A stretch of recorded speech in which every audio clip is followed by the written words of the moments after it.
Voilà notre dernière conférence de Carême, dont le cycle portait sur l'écologie intégrale.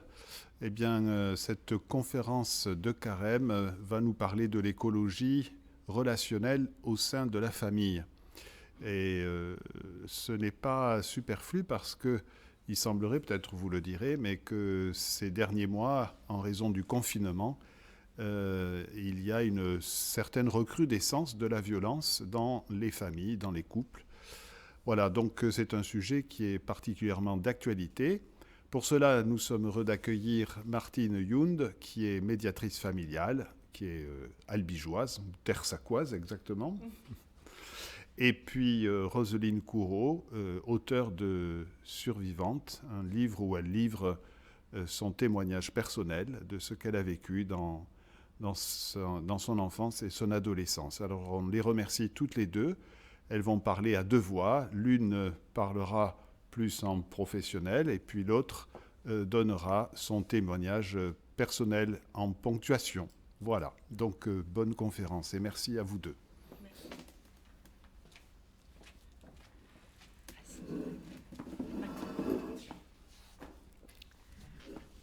Bonjour à tous. Alors, moi je suis donc médiatrice familiale et cette thématique, en fait, je la rencontre essentiellement, la thématique de l'enfant menacé. Je la rencontre essentiellement dans ma fonction d'expert auprès de la Cour d'appel de Toulouse, puisque j'effectue des enquêtes sociales à la demande du juge aux affaires familiales. Une enquête sociale, c'est un temps que prend la justice quand les parents ne se parlent plus et que le juge doit décider ce qui doit se passer pour leur enfant. Et dans ce cadre-là, je suis amenée donc à rencontrer le papa, la maman et aussi les enfants qui me font part de l'impact du conflit sur leur vie personnelle. Et donc, quand un ami m'a dit « ça t'intéresse de faire une conférence sur l'enfant menacé, les violences familiales qui ont effectivement accru durant ce confinement ?» Bien, j'ai dit oui. Alors, on va d'abord dire que c'est une expérience riche de faire une conférence avec Roselyne Couraud, mais c'est aussi une première. Donc, on est novice dans l'exercice. Voilà. Donc moi, le Père Paul m'a présenté, donc j'interviens aujourd'hui en tant que témoin, en tant qu'ancienne enfant. Donc, j'ai été aussi enseignante dans l'enseignement public, en collège et lycée, et j'ai aussi accompagné des enfants et des jeunes de tous âges dans des groupes à l'occasion de rassemblements et aussi à titre amical. Voilà, comme l'a dit Martine, on n'est pas des conférencières, on passe après des conférenciers, mais voilà. Et donc, comme je vous le disais, on a limité notre sujet aux violences physiques et psychologiques supportées par l'enfant et au cadre familial. On ne va pas vous parler de la souffrance de l'enfant migrant ou des violences qu'il subit, par exemple, en étant imprégné par certaines réalités sur les réseaux sociaux, par exemple la pornographie ou autre. Non. On se base sur la violence dans l'entourage familial. Quand on parle de l'entourage familial, on va vous parler de ce qui concerne le plus souvent les parents, où chacun des deux parents, parce que de plus en plus, vous le savez bien, les enfants peuvent vivre dans deux familles alternativement, ou bien l'enfant peut vivre, et ça aussi c'est une réalité de plus en plus commune, avec un seul adulte vivant vraiment avec lui. Alors, on va démarrer par quelques données pour camper la complexité de la thématique. Donc aujourd'hui, il y a 10% des enfants qui seraient maltraités dans les pays développés. En France, en 2019, donc ce sont des chiffres de l'Inspection générale des affaires sociales, il y a un enfant qui meurt tous les 5 jours de violence intrafamiliale. Et donc, un problème qui ne s'estompe pas, puisqu'en 2020, il y a eu l'augmentation de ces violences liées à l'épidémie, qui a provoqué de l'enfermement et du délitement du lien social. Voilà. Alors, enfants et violences familiales, de quoi parlons-nous? Alors, d'abord, on présente ce contexte lié à l'entourage familial. Et puis nous aurons quelques paragraphes sur l'enfant et son histoire, la question de la violence, excepté bien sûr les violences sexuelles, et l'impact de ces violences. Et puis dans deux autres parties, nous aborderons les indices et puis comment agir. Je n'ai rien à ajouter sur l'entourage familial. Voilà. Alors la partie sur l'enfant. L'enfant, donc, le mot vient du latin et ça signifie celui qui ne parle pas. La racine grecque dit aussi celui qui ne sait manifester sa pensée par la parole. Ça veut bien dire ce que ça veut dire. Ça veut dire que l'enfant ne peut pas exprimer ce qu'il ressent. Alors, dans son histoire, l'enfant est depuis toujours une victime vulnérable qui subit la force et la puissance de l'adulte. Son histoire est de tout temps une question de regard porté sur lui par les adultes. L'introduction de la notion d'enfant fragile révèle le parcours historique d'une identité construite par une pratique nouvelle qui commence au XIXe siècle.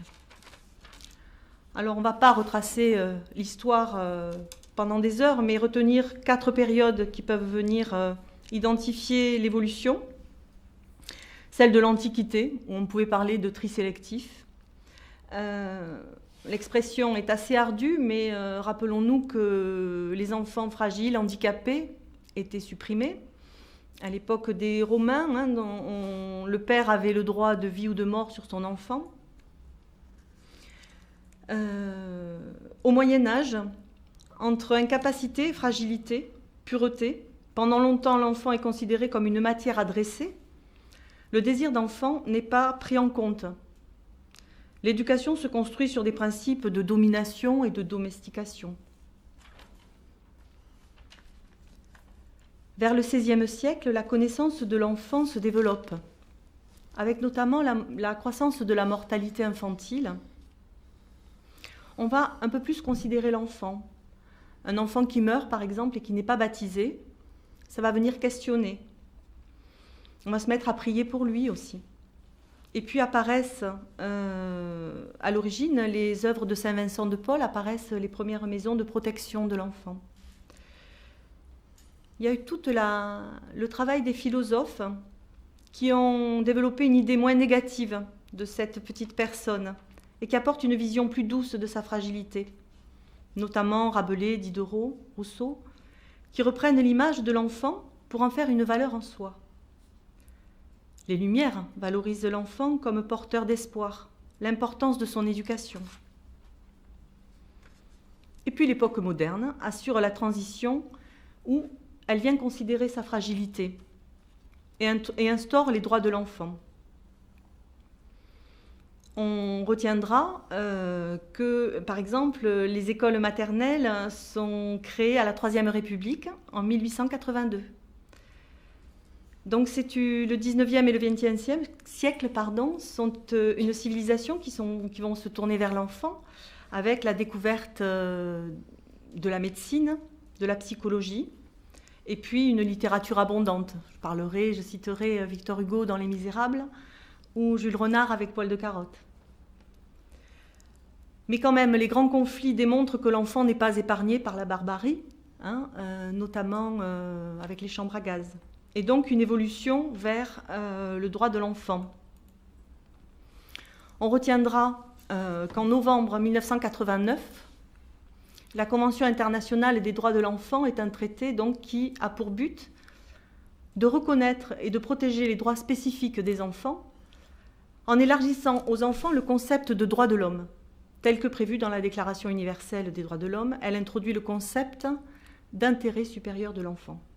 Et aujourd'hui, dans toutes les procédures, c'est un concept qui vient révéler ce qui est bien pour l'enfant. Il est assez mal défini, sa définition est assez floue, mais c'est un nouveau concept qui vient formaliser que l'enfant a des droits. Alors, l'enfant menacé, de quel âge parlons-nous? Alors, nous parlons de tout enfant mineur, dès sa naissance jusqu'à sa majorité, et je pense même au bébé in utero. Je crois que pour ceux qui ont lu mon livre, ils peuvent le comprendre. Je me permets de lire juste ce que j'ai mis au tout début. Je suis née en alerte. Voilà une affirmation dont je ne peux me départir, même si elle peut paraître étrange. J'ai l'impression d'être née totalement consciente des tensions familiales et depuis toute petite, j'ai agi de manière à ne pas les aggraver, comme si j'avais été surentraînée à m'adapter aux situations. Peut-être cette capacité est-elle due au fait que, aussi loin qu'il m'en souvienne, j'ai perçu de tout mon être une terrible menace. Donc, tout enfant mineur, mais ce que nous voulons souligner, c'est que notre conviction de l'enfant menacé, elle est plus ample. La menace qui a touché l'enfant va imprégner à vie l'enfant qui demeure en nous.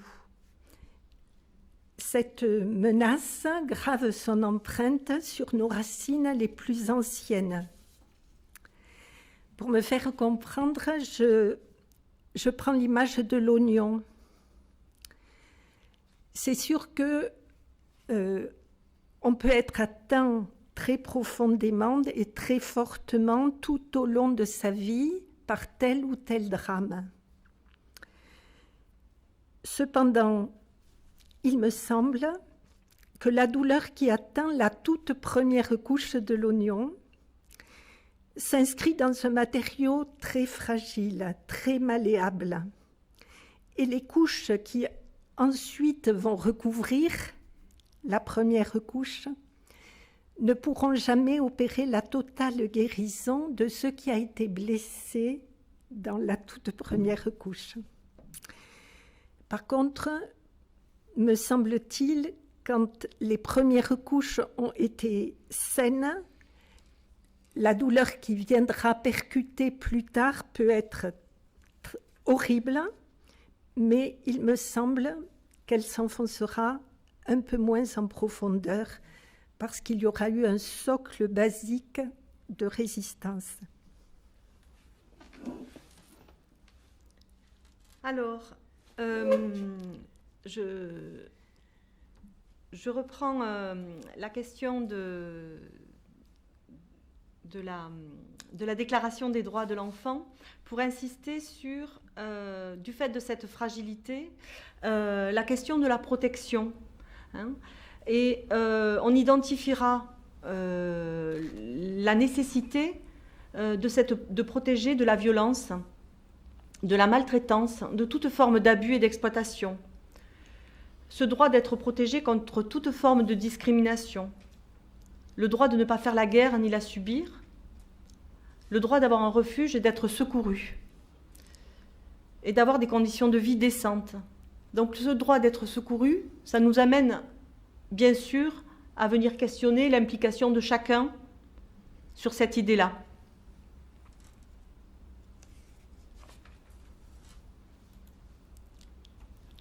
Voilà. Alors on a pu évoquer par le témoignage de Roseline que la violence laisse des traces dans cette fragilité. C'est ça. Non, c'était ce que tu viens de dire. Alors, la violence, de quoi parlons-nous ? La violence, donc, un chiffre qui est assez parlant, c'est le chiffre du Service national d'accueil téléphonique d'enfance en danger, qui reçoit 700 appels par jour. Voilà, donc c'est un chiffre qu'on a pu vérifier parce que ça nous a aussi étonnés. Hein. C'est ça ?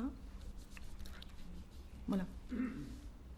Et donc, les formes de maltraitance qui sont évoquées lors de ces appels téléphoniques, elles sont réparties sous quatre formes différentes. Les violences psychologiques, qui représentent 19%. Les violences physiques, pardon, il y a une erreur, 31%. Les violences sexuelles, 24%. Et les négligences lourdes, qui représentent 26%. Je vous donne deux exemples personnels. Violence physique, je n'ai pas besoin de vous en donner. Sauf que, bon, pardon, hein, je parle de moi, je ne peux pas parler de quelqu'un d'autre. Pour dire à quel point elles peuvent blesser, dans mon cas et celui de mes frères et sœurs, on a été frappés, par exemple, j'ai été frappée jusqu'à l'âge de 8 ans. Et puis après, papa a dû stopper pour une raison juridique, excusez-moi le terme, ce qui fait que je n'ai aucun souvenir d'avoir été frappée. Aucun. Sauf, mais ça beaucoup d'enfants l'ont, je me recule, c'est sûr. Je pense qu'une partie de ma main qui danse, je le dis souvent, je n'ai pas Parkinson, mais vient de là, parce qu'avec l'âge, on arrive moins à gérer son corps. Alors, comment je le sais? C'est parce que ma maman et ma sœur aînée me l'ont affirmé. Par exemple, quand je n'étais pas la première en classe, papa m'envoyait, c'est leur expression, valdinguer à l'autre bout de la salle à manger. Mais ce qui est très fort, c'est le traumatisme tel que tout s'efface. Voilà. Un exemple de violence psychologique. Plus tard, donc à peu près vers 13 ans, parce que j'ai très peu de souvenirs. Après, j'en ai plus, mais j'en ai quand même très peu. On avait un endroit où on pouvait aller, c'était l'aumônerie. Et parfois, il y avait des week-ends. Papa, je mets une parenthèse, que c'est pas parce que je parle toujours de papa que je l'aime pas. Et je ne veux pas que vous le condamniez, hein. C'est simplement pour vous donner des exemples. Papa, une fois ou l'autre, au dernier moment, m'interdisait d'y aller. Et je m'en souviens parce qu'une fois, et ça prouve que mon être grandissait, j'ai eu envie qu'il me frappe. Et vous savez pourquoi? Parce qu'au-dedans de moi, il y a eu l'évidence, s'il me frappe, on verra ce qu'il fait.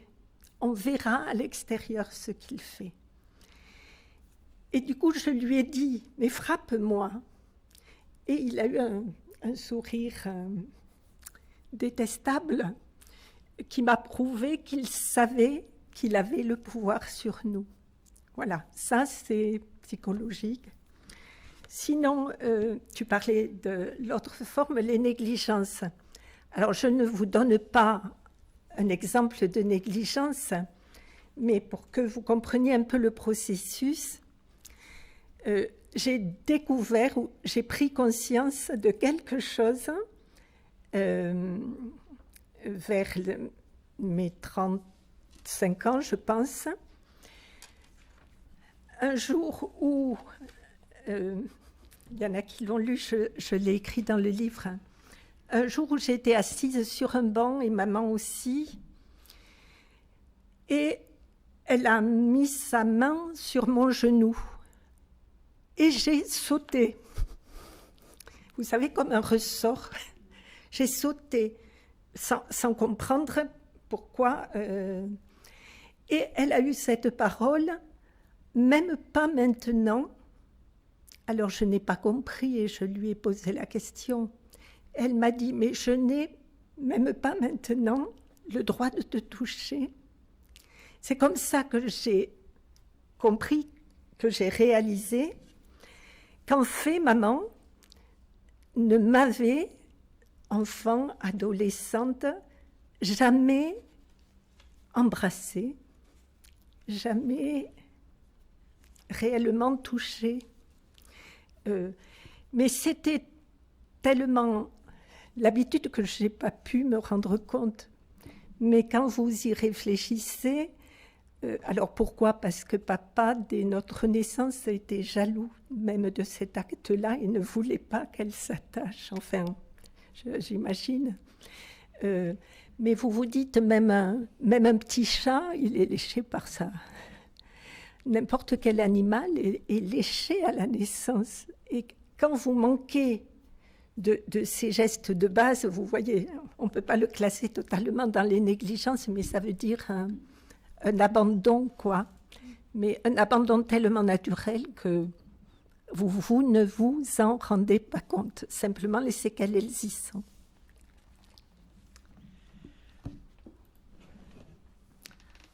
Alors effectivement, on se rend compte que qu'est-ce que c'est que faire mal? C'est un mécanisme complexe où on se rend compte qu'il y a un auteur et une victime.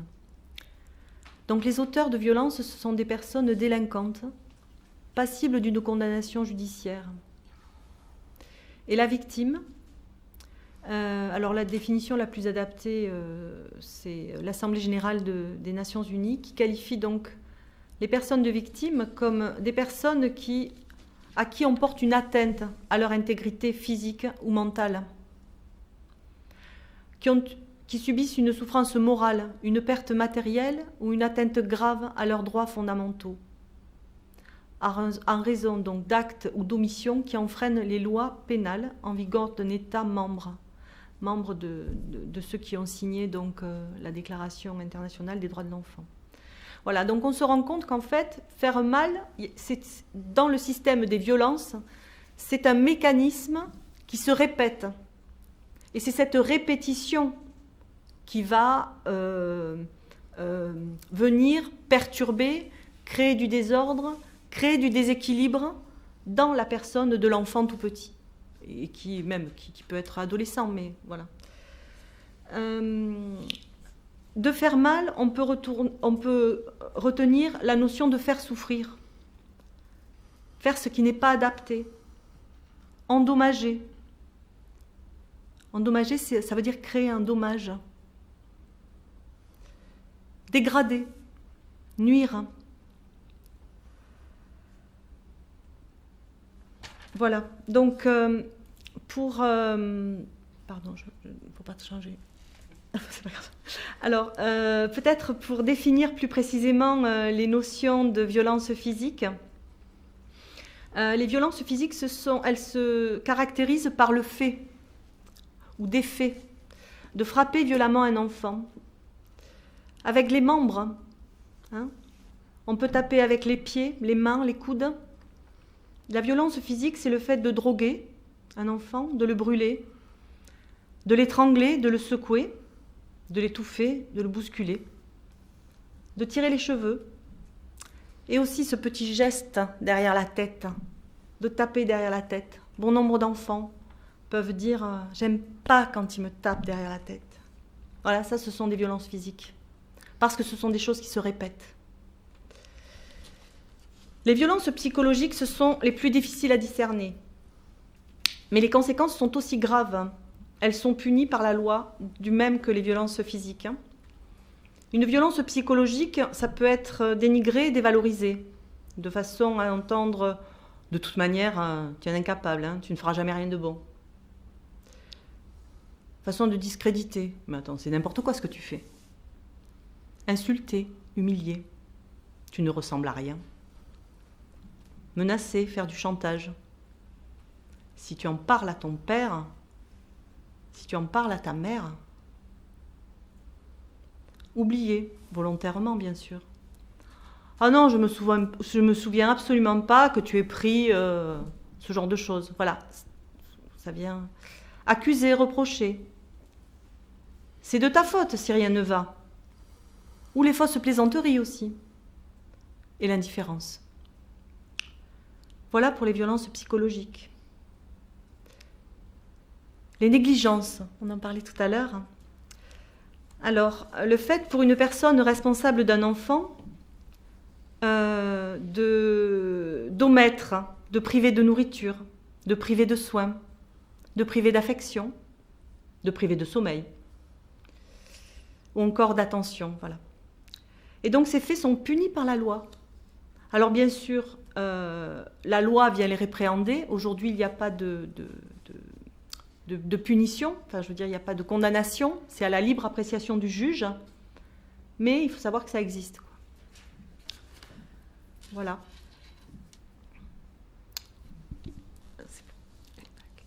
Voilà, l'impact sur l'enfant, ouais, voilà. Vas-y. Pardon, je suis allée trop vite. Oui, ouais, voilà. Donc l'impact sur l'enfant. Je verrai deux schémas très différents. Soit l'enfant peut devenir violent, et souvent à l'extérieur de la famille,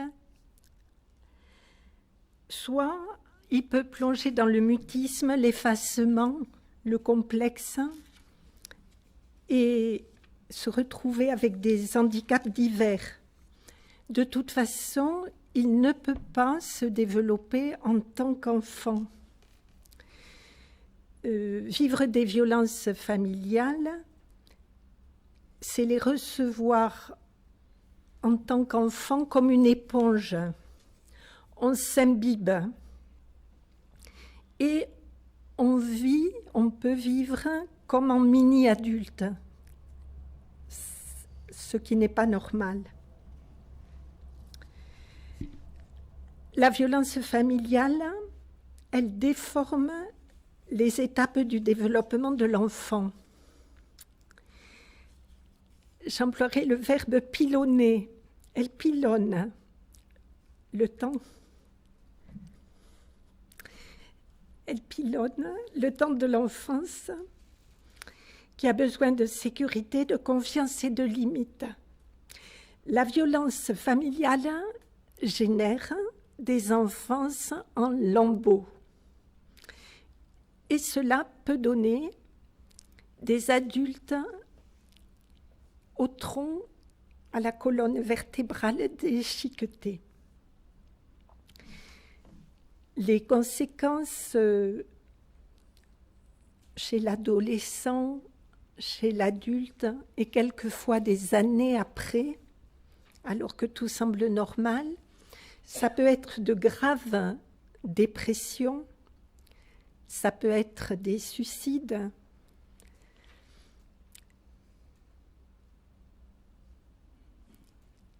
Ou lorsque l'enfant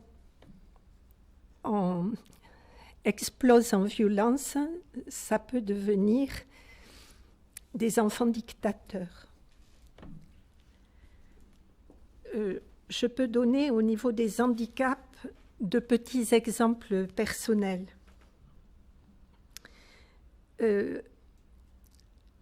Dans mon cas, il faut vous reporter à aux années 60.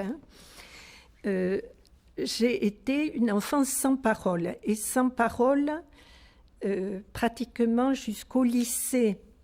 Je donne un petit exemple. En troisième,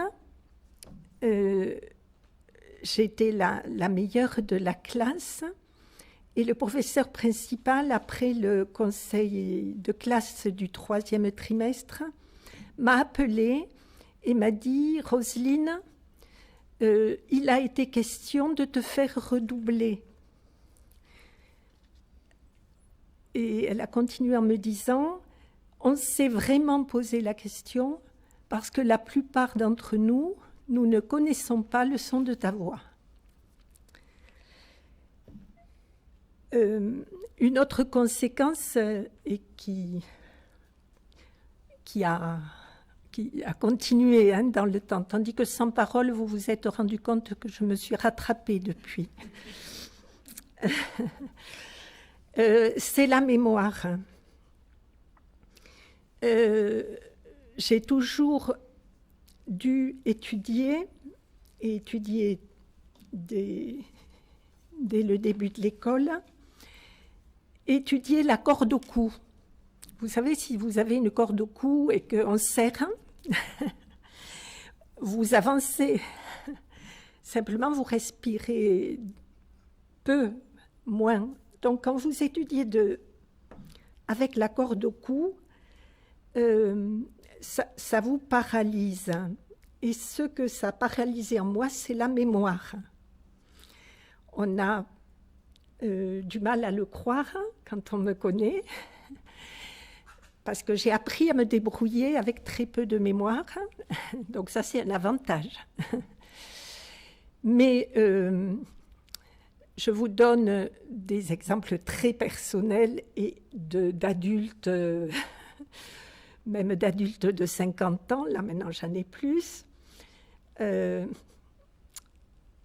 D'une année sur l'autre, ayant été enseignante près de 40 ans, j'oubliais totalement le contenu de mes cours.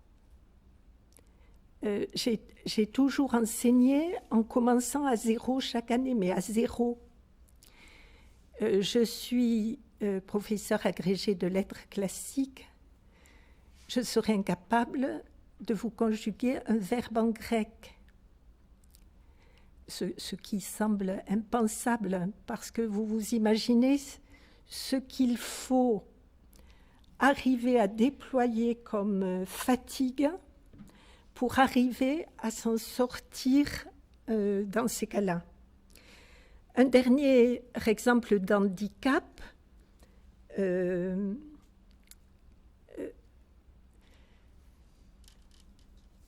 du mal à m'asseoir à table pour manger. Alors, il y en a deux là qui ne vont pas le croire parce que j'ai déjeuné, un très très bon déjeuner, n'est-ce pas, chez eux à midi, mais m'asseoir à table, il y a presque comme une barrière invisible.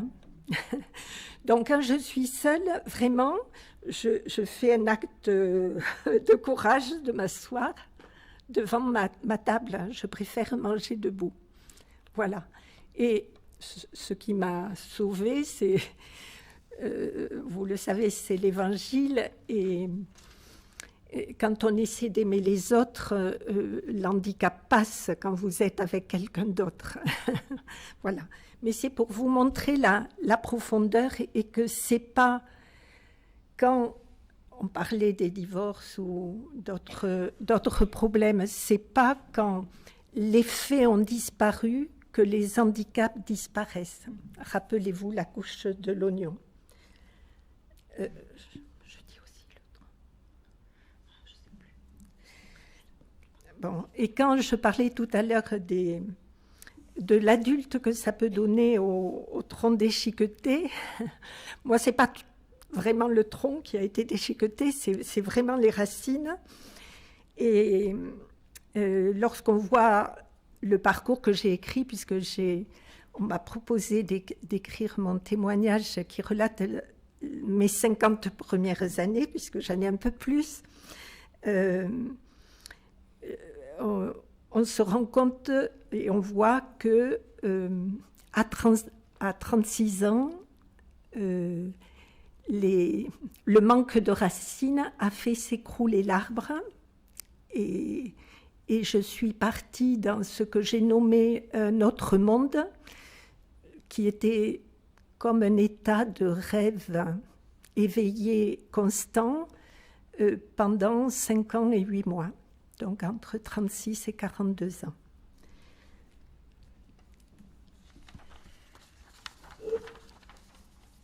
Alors, l'impact de ces violences, par exemple, dans le cadre de séparation, l'enfant peut être témoin et selon son âge, il peut parfois devoir s'interposer entre son père et sa mère. Ou il peut être pris dans l'agression directement, quand la violence lui est directement agressée. Et là, en fait, il y a un profond, notamment quand il s'interpose ou quand il est témoin des violences ou des conflits entre ses parents, il peut ressentir un profond sentiment d'impuissance, un sentiment d'effroi, parce que l'effroi, c'est ce qu'on ressent quand il y a quelque chose que l'on ne comprend pas. C'est quelque chose qui n'est pas possible à emmagasiner dans notre cerveau. Et donc, il va se mettre, ça va produire chez lui une scène traumatique.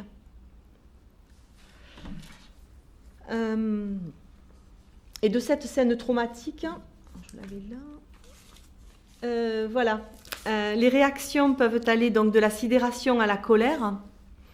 Parfois on dit oh, ces enfants ils sont agressifs, parfois sur les bulletins scolaires on va dire oh, manque de concentration, il faut qu'ils travaillent un peu plus. Mais en fait c'est pas parce qu'ils ne travaillent pas qu'il est pas concentré.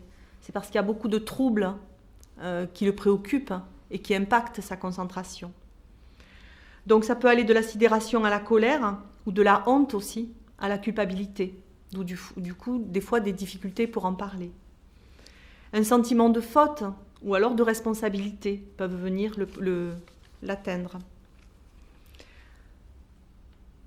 Donc l'impact sur l'enfant, ça peut aussi avoir une tendance à désobéir, à mentir, à tricher, à détruire ce qui est important pour lui, à se battre, se montrer cruel ou se mettre en danger. Comme le disait Roselyne, il y a donc des profonds sentiments de détresse, de l'anxiété, de la tristesse. Ça peut se révéler aussi sur des troubles d'endormissement, faire des cauchemars.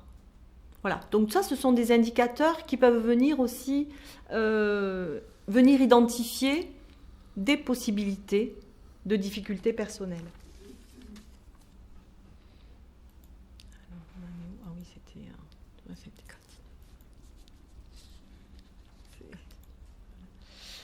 alors, quels indices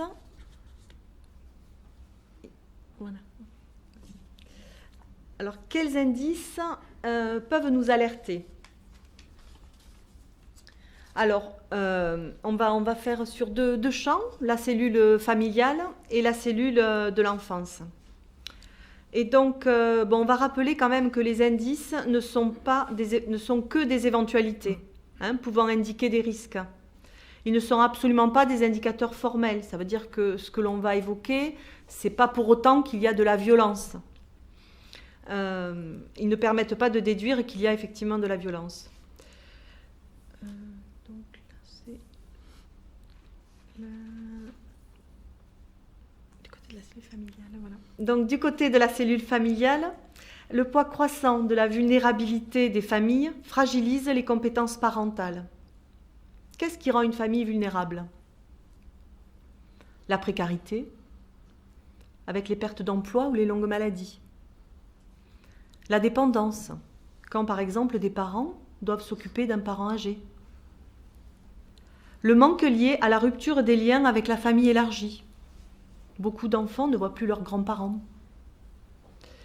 Les séparations conjugales et parentales, d'autant quand elles sont conflictuelles, viennent fragiliser les compétences parentales. Et bien sûr, ce qui s'est produit lors de la pandémie, avec le délitement du lien social et l'enfermement des personnes. Donc ces éléments bouscule et crée de l'insécurité matérielle et affective, altère les relations jusqu'à pouvoir produire un mécanisme de violence. Alors qu'est-ce qui c'est qui peut être visible dans ce genre de situation? Des changements de comportement tels que on croise quelqu'un, on se dit il y a eu beaucoup de l'amaigrissement, de la tristesse, du stress, une famille repliée sur elle-même, des personnes aussi parfois difficilement joignables, qui refusent toujours les invitations.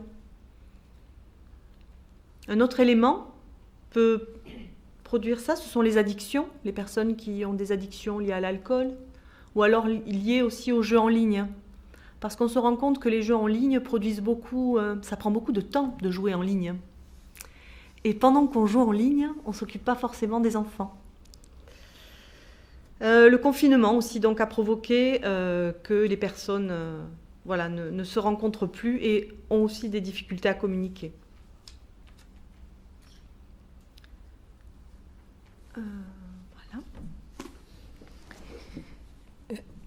Qu'est-ce qui aurait pu alerter du côté de la cellule familiale dans le cas de ma famille? Je dis et encore des personnes qui m'ont connue enfant m'ont redit ces derniers temps, effectivement, on pensait que vous étiez une famille parfaite. Ce qui aurait pu alerter et peut alerter, c'est ce que tu dis. En fait, personne ne venait à la maison.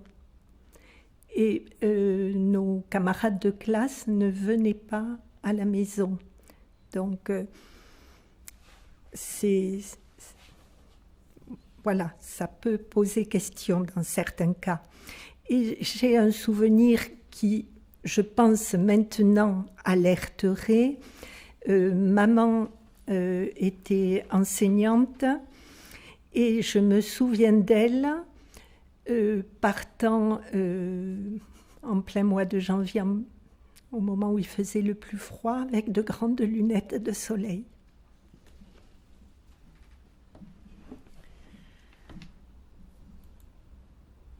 Alors, l'impact du côté de l'enfant?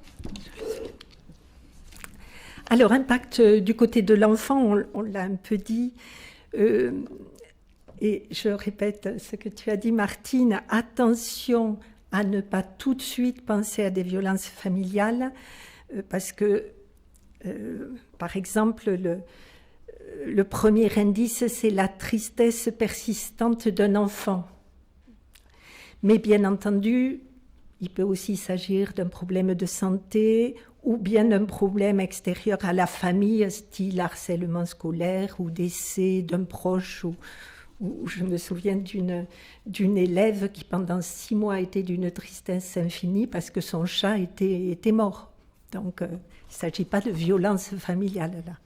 Mais enfin, tristesse persistante, voilà. Autre signe, sous des dehors corrects, un enfant trop sage. Et surtout, un enfant trop muet.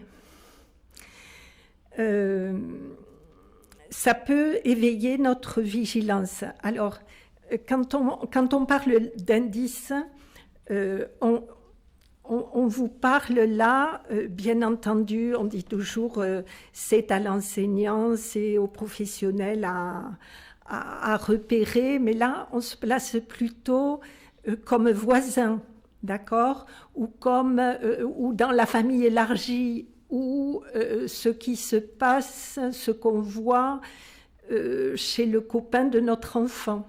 Hein. Donc, l'enfant trop sage, ça peut éveiller notre attention parce que c'est quand même pas réellement le style de l'enfance. L'enfance, c'est quand même fait pour jouer, pour rire, pour courir. Voilà. Autre petite alerte, l'enfant qui ne fait que travailler, qui réussit peut-être, mais qui ne s'épanouit pas, est-ce qu'il ne compense pas quelque chose ou est-ce qu'il n'essaie pas de recouvrir autre chose? Est-ce qu'il vit vraiment l'étape de l'enfance? J'ajoute un indice, si ce mutisme ou cet effacement se produit aussi dans son rapport à sa fratrie. Y a des choses qui peuvent alerter dans les rapports entre frères et sœurs. On peut aussi voir un enfant qui change du jour au lendemain ou presque, et qui change sur la durée, et bien entendu en négatif. Tu as rappelé des parents qui peuvent esquiver systématiquement des invitations, et ça peut être l'enfant qui va esquiver constamment l'invitation pour l'anniversaire ou pour tel voyage, etc. Bien entendu, là, il n'est peut-être pas question de violence, c'est peut-être tout simplement un problème financier dans la famille. Mais de toute façon, l'enfant va le vivre de façon très douloureuse, même s'il ne le montre pas. Il me semble que dans ce que vivent les enfants, quand on a des signes qui nous laissent mal à l'aise, on peut penser que c'est comme les bouts extérieurs de l'iceberg. Voilà. Sinon, les deux autres visages d'enfants totalement autres qui ne peuvent pas nous laisser indifférents, c'est les enfants qui n'ont pas d'horaire, les enfants qui font ce qu'ils veulent. Là, il y a aussi une anormalité par rapport à l'enfance qui doit être protégée, qui doit être cadrée. Sinon, comment peut-elle grandir de façon équilibrée? Et l'enfant constamment agressif ou dominateur, l'enfant qui a pris le dessus, et ça, on peut le percevoir en particulier quand le parent est seul et qu'il n'a pas des horaires compatibles avec ceux de l'enfant. Donc, je pense que avec ce que ceux d'entre nous qui sommes chrétiens appelons l'Esprit Saint, ce que d'autres appelleront la conscience, quand on perçoit au-dedans de soi que ce n'est pas tout à fait normal, il s'agit de ne pas détourner le regard. Il s'agit de ne pas se dire de toute façon les enseignants vont s'en occuper. En ayant été enseignante, je sais qu'on a très très peu de possibilités, et vous savez bien qu'on n'a pas qu'un seul enfant en plus, et que les réalités deviennent de plus en plus multiples. Donc ne fermons pas les yeux aux indices que notre cœur nous signale. Alors, comment agir ? Alors, d'abord, d'un point de vue extérieur, on rappelle le 119, bien sûr. Alors, qu'est-ce que ça veut dire appeler le 119 ?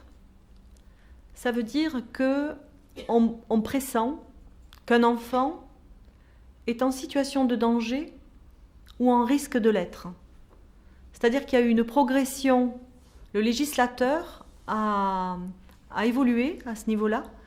Et dans un premier temps, c'était les enfants en danger. Et maintenant, on est quand même sur la prévention du risque d'être en danger, d'être en danger. Voilà. Donc, il y a cette possibilité. Bien sûr, si le danger est là, bien sûr, il faut appeler les appels d'urgence, le 17 et le 18. Et puis, informer d'une situation. Tous les départements aujourd'hui sont dotés d'une cellule de recueil d'informations préoccupantes. C'est une cellule donc qui est mise en place par le département, et tout un chacun peut, bien sûr, en se présentant, décrire les faits qu'il pressent comme pouvant mettre un enfant en danger. Voilà. Donc ça, c'est un premier élément. On disait aussi que, quand on parlait ensemble, que si on se sentait mal à l'aise par rapport à une situation, c'est important de partager ce doute avec des personnes, et en particulier des personnes liées par le secret professionnel, pour pouvoir y voir clair. L'important, c'est de ne pas mettre le couvercle sur le doute qu'on a.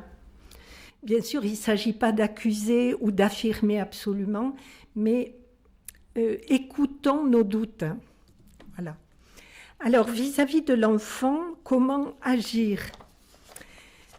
Alors, je dirais d'abord délicatesse et bienveillance. Délicatesse, regarder l'enfant et, j'ai envie de dire, regarder chaque enfant. Chaque enfant. Considérer chaque enfant. Même quand on se trouve avec des adultes, l'enfant est important. Je vous donne un exemple personnel, mais je pense qu'il a vraiment éclairé mon enfance. Je pouvais aller à la paroisse. J'avais le droit quand j'étais petite. C'était pas très loin. Une paroisse qui était chaleureuse, de Montauban. C'est presque aussi beau qu'Albi, du coup. J'étais petite, hein, vraiment. J'avais 5-6 ans. Et dans cette paroisse, même si c'était dans les années 60, 65, on se donnait le signe de la paix. Et donc moi j'étais petite, et donc à côté de moi il y avait des grands adultes. Et quand il y avait le signe de la paix, bien entendu, ils penchaient leur tête, ils me voyaient et donc ils souriaient. Le sourire de ces adultes, je pense que c'est les seuls sourires que j'ai connus quand j'étais enfant, mais c'est plus beau qu'un lever de soleil. Si l'enfant est violent et agressif, le regarder, avoir un regard lucide, essayer de le cadrer, même si c'est le fils du voisin, hein, parce que la bêtise, elle se passe devant nous, on ne va pas faire celui qui ne voit pas, hein, parce que là, on n'est pas sérieux. Mais surtout, ne pas être sans cesse dans le reproche. C'est là où je parle de bienveillance, de veiller bien, soit en cadrant, soit en disant un petit merci, peut-être parce qu'il vous laisse passer le premier dans l'ascenseur ou parce qu'il vous a salué. Voilà, valoriser n'importe quel progrès. Hein, le regard. Rappelez-vous des regards de Jésus, donc voilà, il y a Jésus aussi dans ce gamin. Délicatesse et bienveillance. Deuxièmement, disponibilité et prudence. Alors, je commence par la prudence. Prudence, il ne s'agit pas d'en faire avec le gamin. Il faut rester le plus normal possible. Il ne s'agit pas de chercher à surprotéger, il ne s'agit pas d'estorquer des confidences, de savoir ce qui se passe. Non, on est normal. Mais on est dans une relation, ce qu'a dit le Père Paul, l'écologie relationnelle. Et surtout, être dans une attitude de disponibilité. Comme ça, on pourra écouter. Comme ça, on pourra capter un appel au secours de quelque manière qu'il se passe. Je me permets de relire ou de lire ce que j'ai écrit, c'est plus facile pour moi de le lire. La première fois que j'ai parlé, c'était juste après avoir été, entre guillemets, sauvée du plongeon dans le Tarn. Je mets j'ai sonné chez cette personne. Il était là. Pour la première fois, j'ai parlé.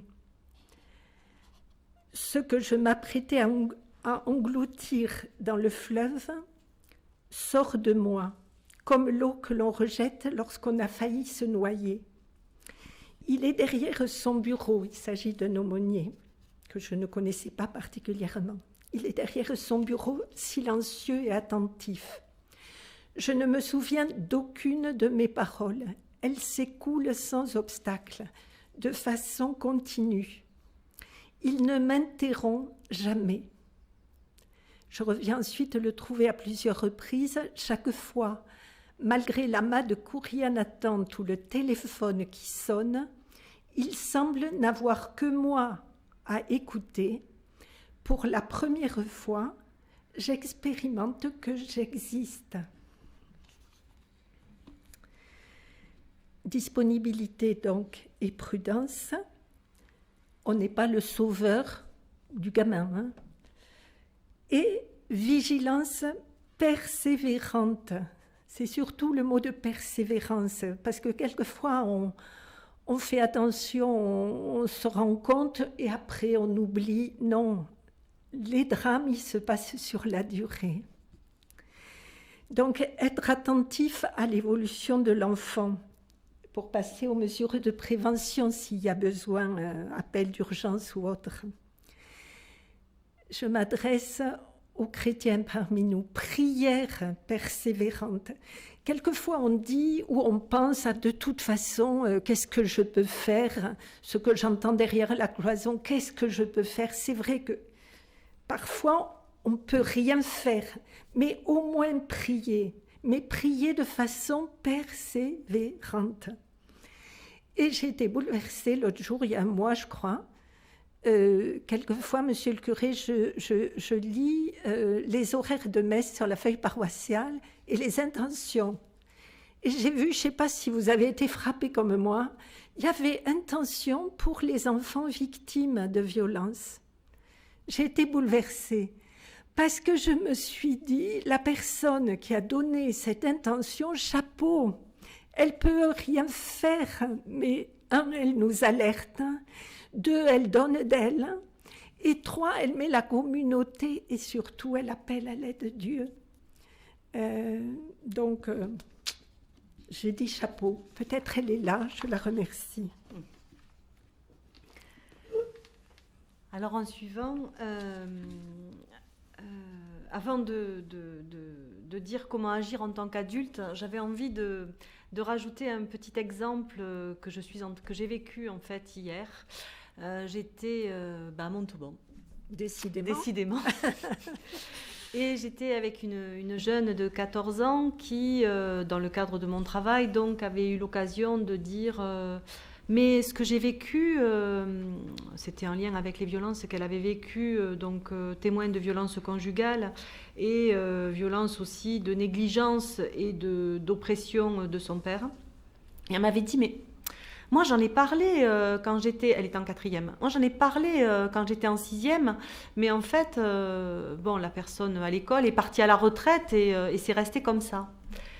Et quand elle m'a dit ça, je lui ai dit, mais déjà c'est très bien qu'elle puisse en parler d'abord une première fois, et puis lui dire, mais ne reste pas avec ça, lui porter le fait que c'est grave ce qu'elle vit.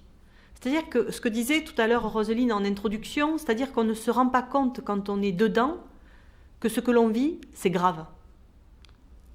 Et donc pouvoir dire à un moment donné ce que tu vis là, c'est grave, c'est aussi permettre à l'enfant de savoir que, bien sûr, que ce qu'il vit et ce qu'il ressent, c'est inadapté par rapport à une norme.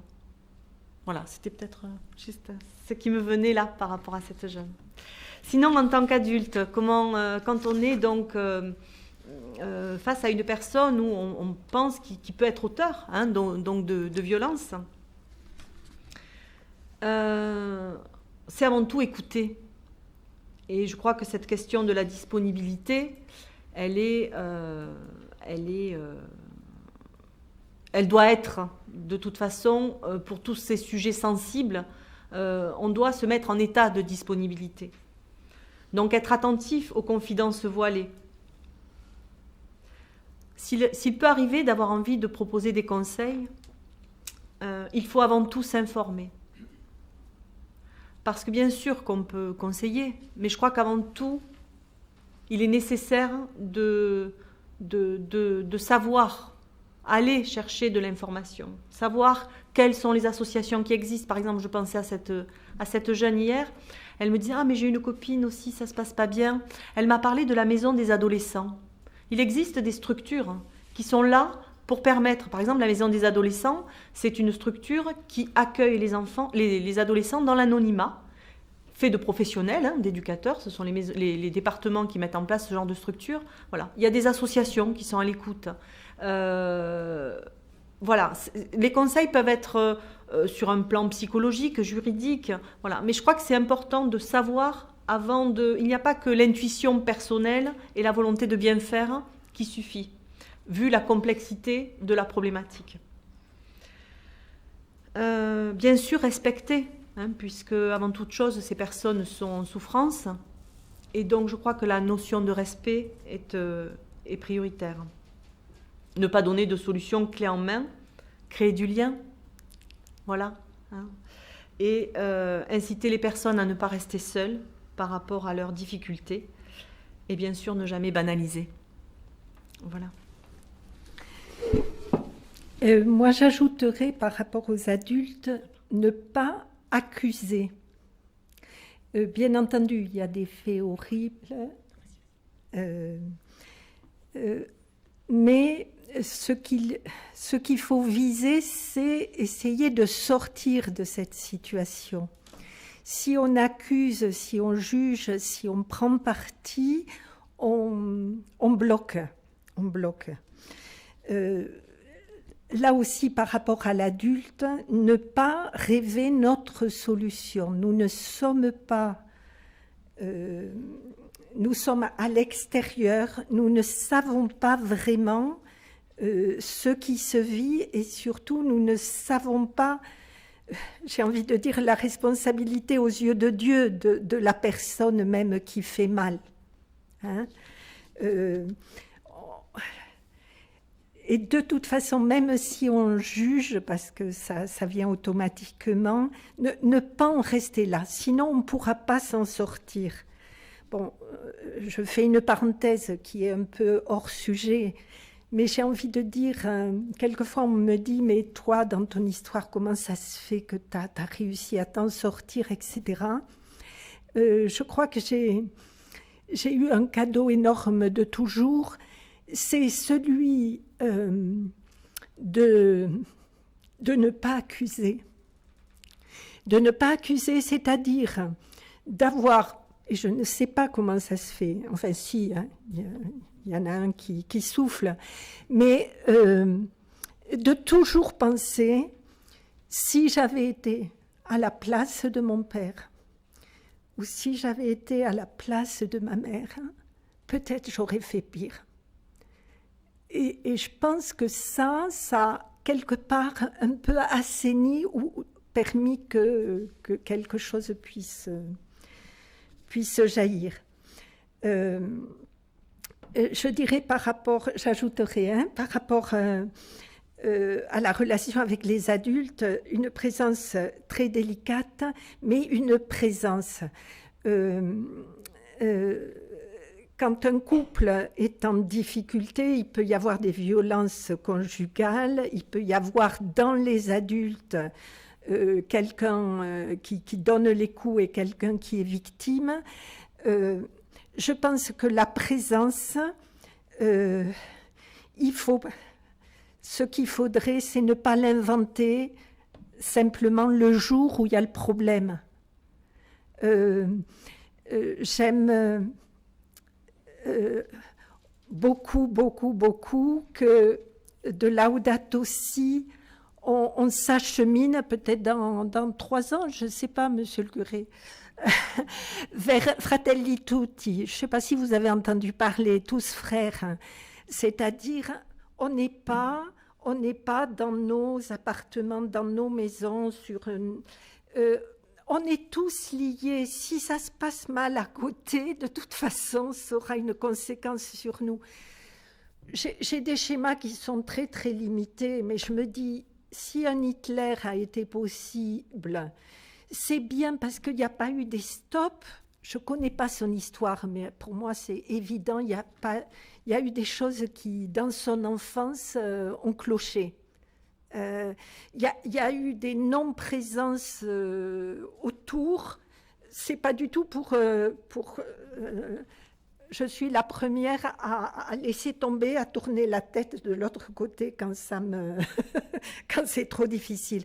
Mais je pense qu'on est fait pour faire un tissu relationnel et si on est chrétien, je trouve qu'il y a eu un tout petit mot qu'on devrait se donner comme axe, peut-être dans la paroisse, l'appeler paroisse Sainte-Cécile, mais l'appeler paroisse nous, N-O-U-S, c'est-à-dire c'est nous qui compte, c'est former un nous, pas être tout le temps chez le voisin, mais de toute façon ce que vit le voisin, c'est important, et cet enfant, il sera adulte plus tard, ça sera peut-être celui qui soignera ou qui éduquera nos propres enfants, mais on est en train de préparer les beautés de demain, mais aussi les dictateurs de demain, si on laisse faire. Donc, je me dis, accentuons l'astuce. Il y a des bonnes années à se souhaiter.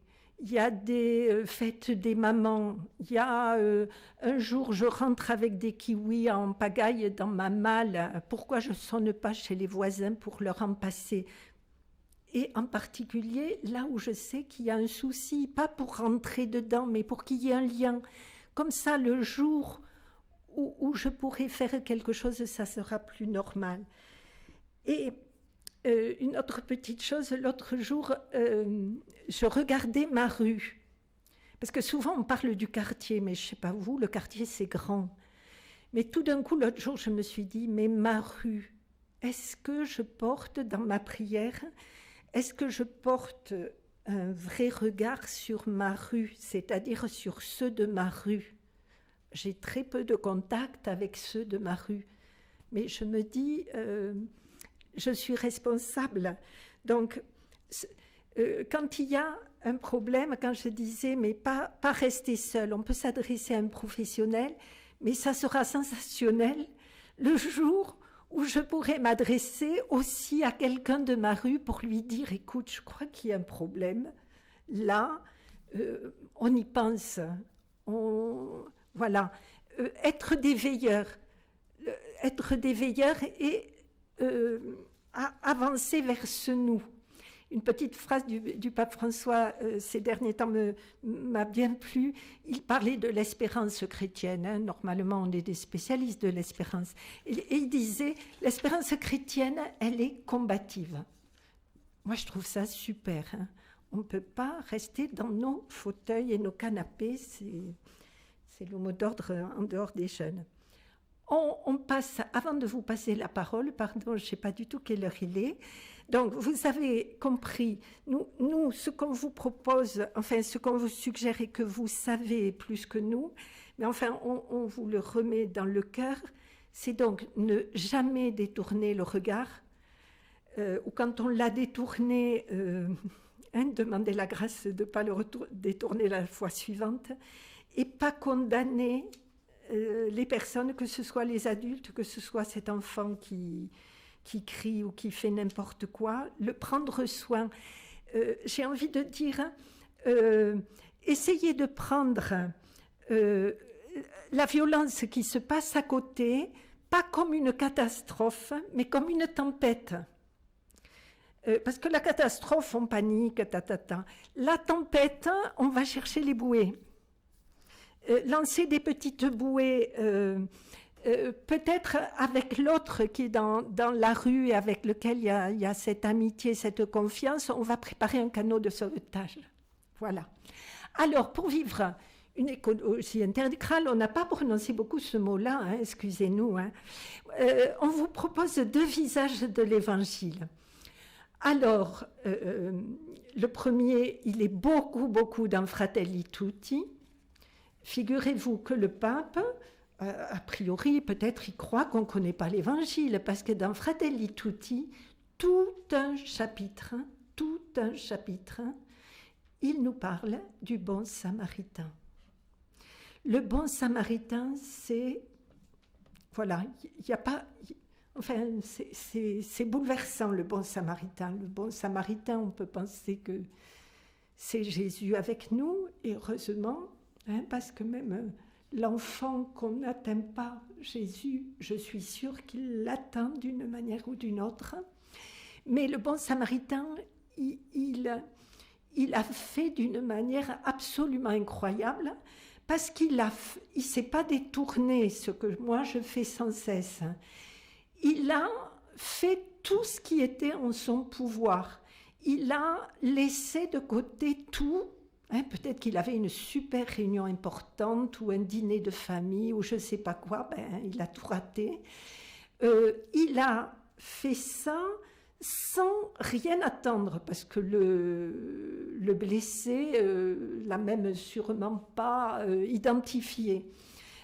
Donc, cette démarche de gratuité, il a fait comme ce qu'il aurait voulu qu'on fasse pour lui. Ça, c'est la règle d'or qui est dans toutes les religions.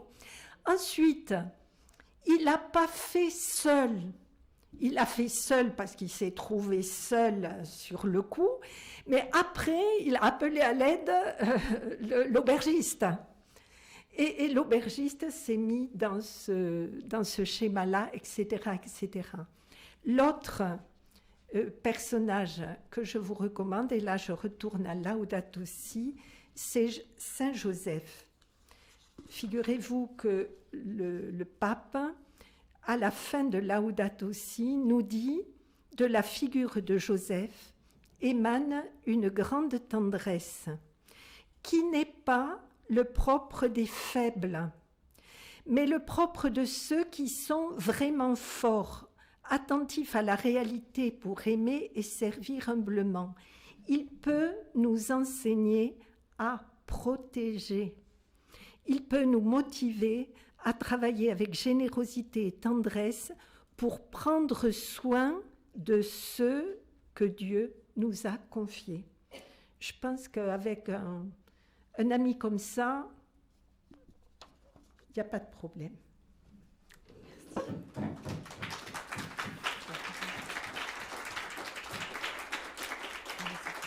C'était là. Donc, vraiment un grand merci à toutes les deux, la professionnelle et la témoin.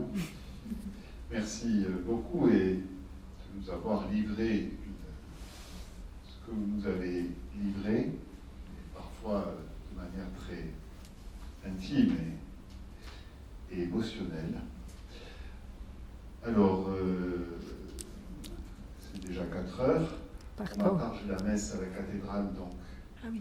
si je m'éclipse, ne croyez pas que je boude, je suis obligé de partir. Y compris ceux qui veulent aller à la messe.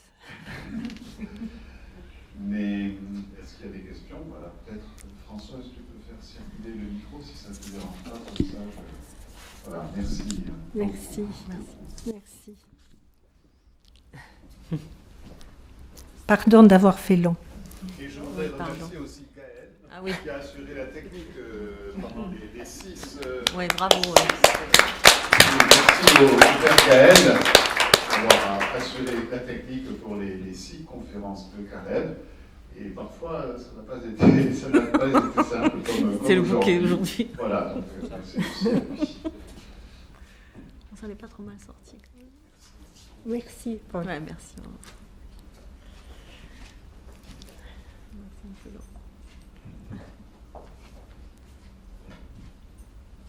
Je suis sûre qu'avec cet après-midi qu'on vient de passer ensemble, il y a même dans cette assemblée où nous ne sommes pas très nombreux, des gens pour qui ça a touché des choses profondes et je vais dire il y a beaucoup de richesse et il y a beaucoup de souffrance dans les uns et les autres.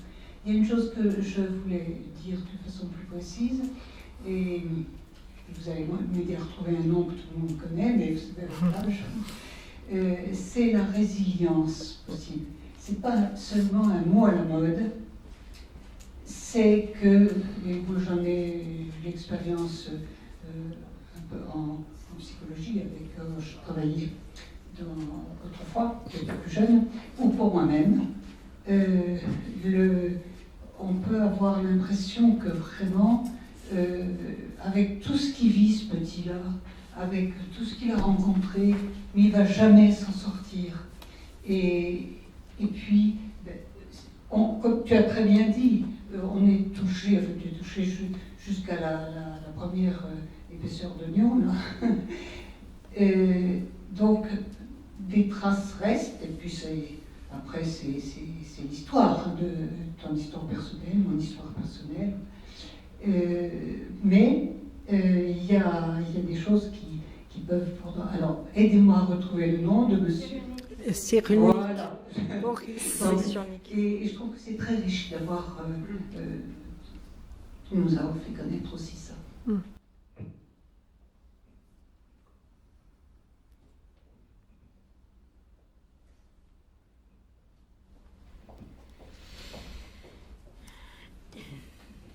Alors Roselyne, je sais que tu es issue d'une famille nombreuse, donc là tu nous as parlé de ta perception. C'est vrai que même ayant des frères et sœurs, on n'a pas l'impression d'avoir vécu la même histoire familiale. Et je voulais dire que j'ai l'impression qu'on a quand même une responsabilité dans son propre parcours de vie, et même dans le fait de sauver sa peau. Alors je ne sais pas ce que tu en penses. Comment est-ce que tes frères et sœurs s'en sont bien sortis aussi quelque part? Est-ce que ça peut peut-être être compliqué aussi, mais il y a des moments où c'est tellement douloureux qu'on ne peut pas en reparler, mais en même temps, voilà, son chemin, ben, il est de sa responsabilité. Alors, tu as dit une chose qui est juste dans mon parcours, c'est que nous ne parlons pas, d'accord? Nous avons vécu ensemble sans parler, d'accord? La parole, elle ne s'invente pas comme ça. Voilà. Par contre, quand on m'a proposé d'écrire mon témoignage, j'ai dit OK.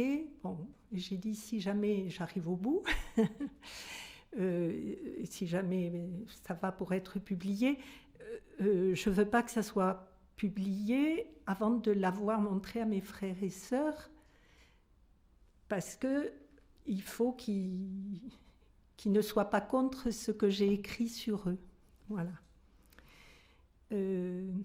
Alors, je ne réponds pas tout à fait à ce que tu me demandes, mais ce que je peux dire, c'est qu'on est 4. Moi, je suis la 3e, l'aînée est plus âgée. On a tous des séquelles très différentes. On est très différents. Je vais dire une chose qui peut-être va vous choquer un peu, mais quelque part, au moins à un certain moment, ça m'a, excusez-moi l'expression grossière, ça m'a servi d'avoir des frères et sœurs pour me dire je rêve pas ce que je vis, quoi. Si j'avais été fille unique, j'aurais pu me dire mais non, soit tu l'inventes, soit tu t'exagères. Hein. Voilà. Et comme ça, je me permets de confier notre plus jeune sœur qui vit d'une manière différente ce que j'ai vécu à un certain moment. Voilà.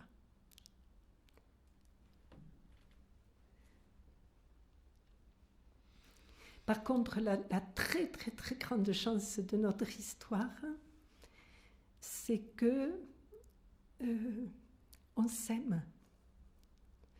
On ne se le dit pas, mais on perçoit un tout petit peu ce qu'a vécu l'autre, quoi. Donc, je donne un exemple très concret, très basique. Bon, ça sort peut-être par là, mais par exemple, quand soit notre papa, soit notre maman sont décédés, il paraît que souvent, les testaments, ça pose problème. Nous, on n'a même pas voulu savoir ce qu'il y avait. On a dit à notre sœur aînée, tu t'en occupes, point à la ligne. On aurait tellement préféré ne rien avoir, mais avoir un tout petit peu d'autre chose. Voilà. Et ça a été l'unanimité, même sans en parler, quoi. Donc il y a une... voilà. J'ai envie de dire, je suis immensément riche de ce côté-là. Voilà. Mais c'est sûr que les parcours sont extrêmement différents. Par contre, les blessures, elles sont profondes dans les 4.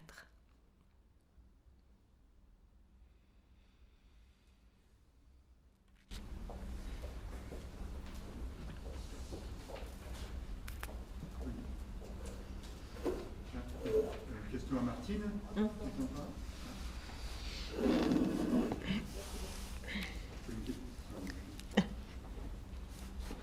Décidément.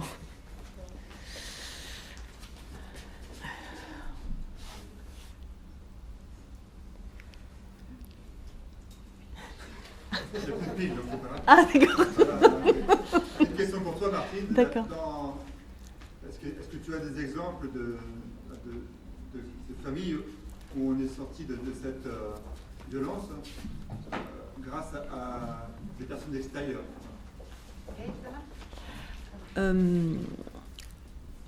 Alors, la violence, moi je la côtoie dans un temps de crise, qui est celle de la séparation.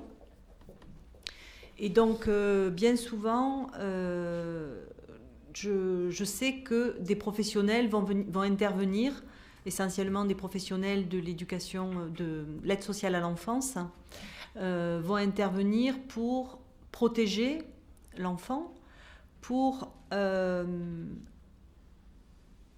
permettre aux auteurs d'identifier ce qu'est la violence.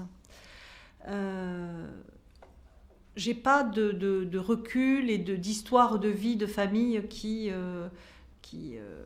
pour qui aujourd'hui ça va bien, parce que bon, moi c'est vrai que j'interviens soit en tant que médiatrice, soit en tant que lors de mes enquêtes sur des situations où je signale, où j'informe.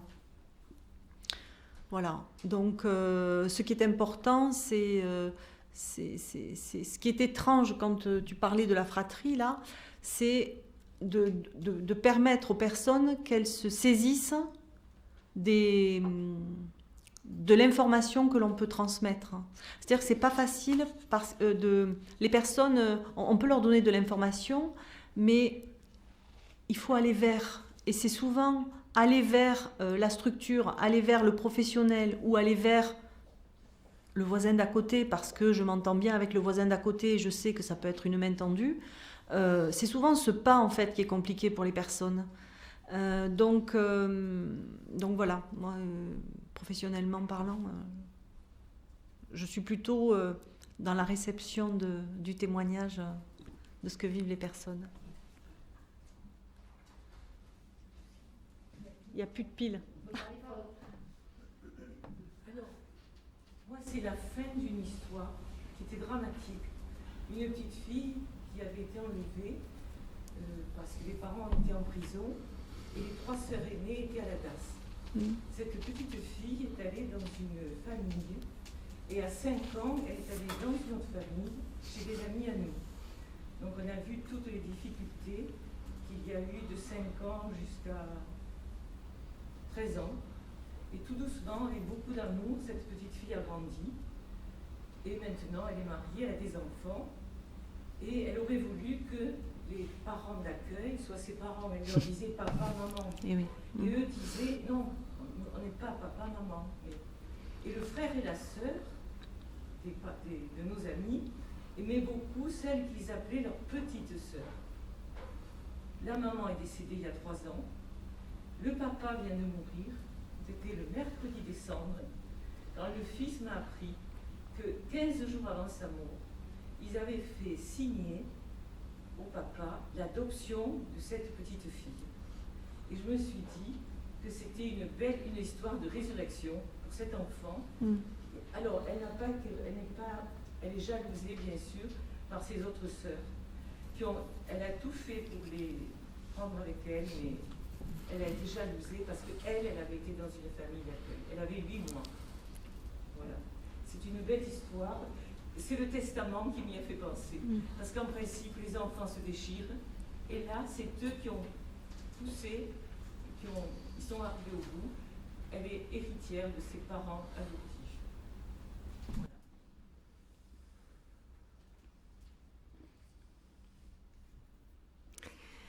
Je peux donner un exemple un peu personnel.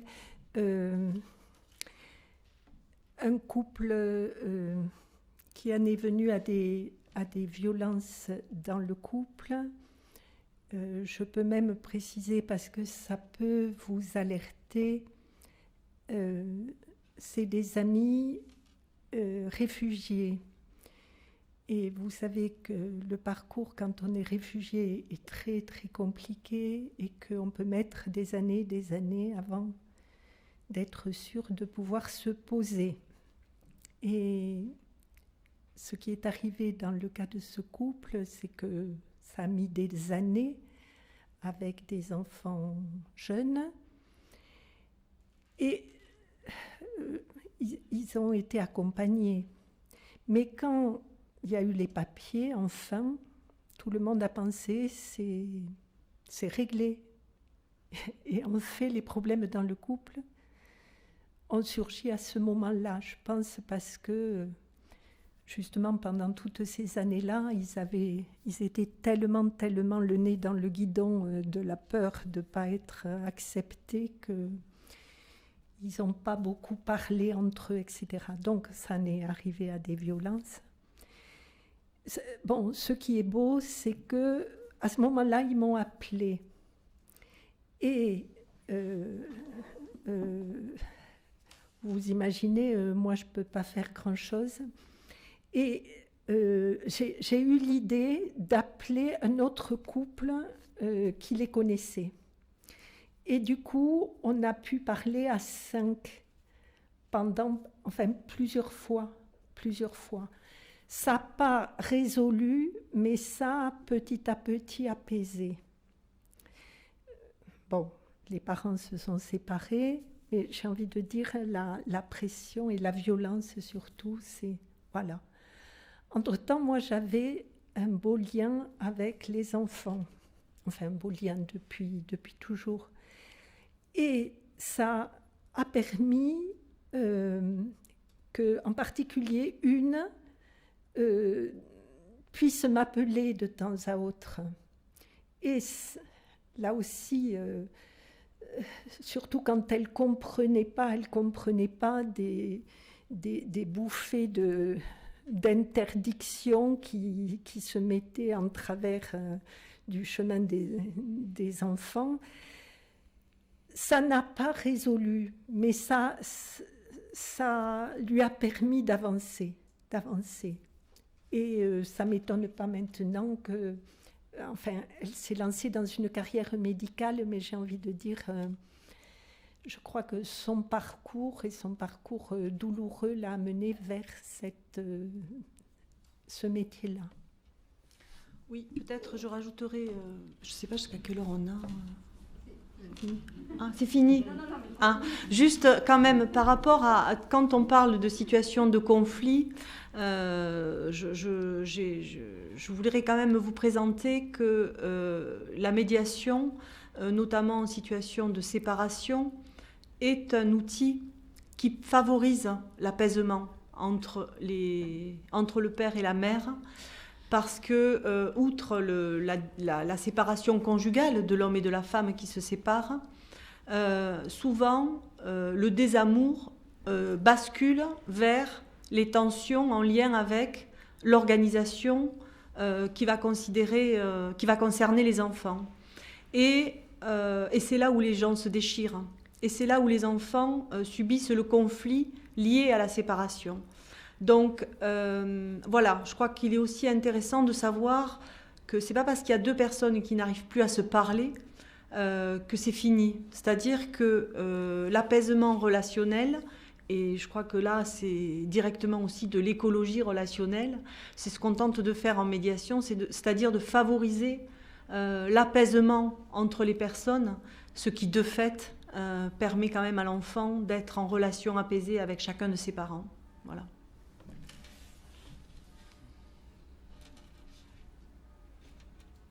J'ai la possibilité d'entendre des parcours de personnes qui sont en prison. Et franchement, on peut vraiment dire que tous ceux qui racontent ce par quoi ils sont passés n'ont pas des enfances qui font rêver. Et quand tu disais, on peut aider, peut-être qu'on n'amènera pas une solution, mais l'avenir de l'enfant peut être amélioré. Je n'en sais rien pour tous les gens qui se retrouvent en prison, mais en tout cas, ça ne fait pas rêver ce par quoi ils sont passés. Vraiment.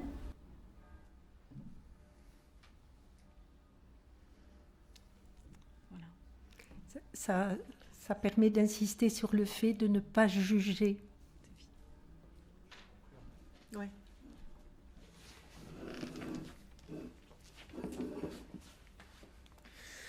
Voilà, le Père Paul étant donc déjà à la cathédrale pour célébrer la dernière messe des rameaux, je me permets de remercier encore en son nom Martine et Roselyne pour cette belle conclusion finalement de nos conférences de carême.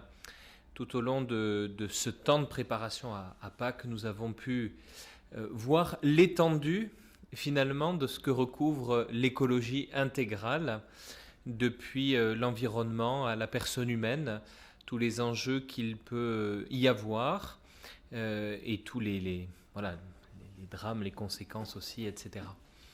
Je crois que cette conférence nous introduit bien aussi finalement dans la Semaine Sainte, qui s'ouvre pour nous aujourd'hui, nous rappeler que le Christ est venu pour sauver toute la création à la racine, et qu'il s'est rendu solidaire de toute souffrance, de toute épreuve que toute personne humaine peut rencontrer, pour du cœur même de ce mal et de cette souffrance, faire jaillir la lumière de sa résurrection, la puissance finalement de son amour. Et je crois que c'est un peu, tu l'as évoqué aussi Roselyne dans ton témoignage, ça a été dit aussi, et je crois que c'est l'espérance que nous sommes appelés à recevoir et à vivre peut-être d'une manière encore renouvelée cette année. Alors, belle Semaine Sainte à chacun, et puis voilà, en marche vers Pâques et la joie du ressuscité. Merci encore.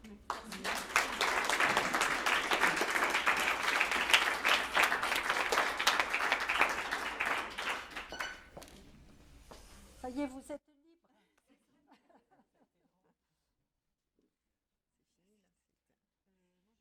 Je me suis paumée.